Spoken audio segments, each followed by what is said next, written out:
વાગરા તાલુકાના દહેજ વિસ્તાર હેઠળ આવેલ સુવા ગામે મહિલા સશક્તિકરણને નવી દિશા આપતો પ્રેરણાદાયી કાર્યક્રમ યોજાયો હતો. દહેજ સ્થિત સન ફાર્માસ્યુટિકલ ઇન્ડસ્ટ્રીઝ દ્વારા વિવિધ ગામોની 104 બહેનોને તાલીમ પૂર્ણ કર્યા બાદ પ્રમાણપત્ર સાથે સિલાઈ મશીન અને બ્યુટી પાર્લર કીટ અર્પણ કરવામાં આવી હતી. કાર્યક્રમ દરમિયાન બહેનોના ચહેરા પર આત્મવિશ્વાસ અને નવા સપનાઓની ઝળહળાટી સ્પષ્ટ જોવા મળી હતી. કંપનીના CSR ઉપક્રમ અંતર્ગત સુવા, કલાદરા, જોલવા, રહિયાદ અને નદેરા ગામોની બહેનોને રોજગારલક્ષી તાલીમ આપવામાં આવી હતી. જેમાં 90 દિવસનો આસિસ્ટન્ટ બ્યુટી થેરાપિસ્ટ તેમજ સ્વરોજગાર આધારિત સિલાઈ તાલીમ કોર્સ ચલાવવામાં આવ્યો હતો. તાલીમ દરમિયાન બહેનોને વ્યવસાયિક કૌશલ્ય સાથે આત્મનિર્ભર જીવન જીવવાની પ્રેરણા પણ આપવામાં આવી હતી.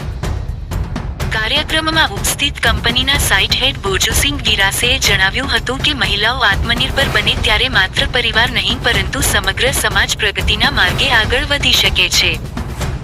કંપની આગામી સમયમાં પણ મહિલાઓના વિકાસ અને રોજગાર માટે સતત પ્રયત્નશીલ રહેશે તેવી ખાતરી તેમણે વ્યક્ત કરી હતી.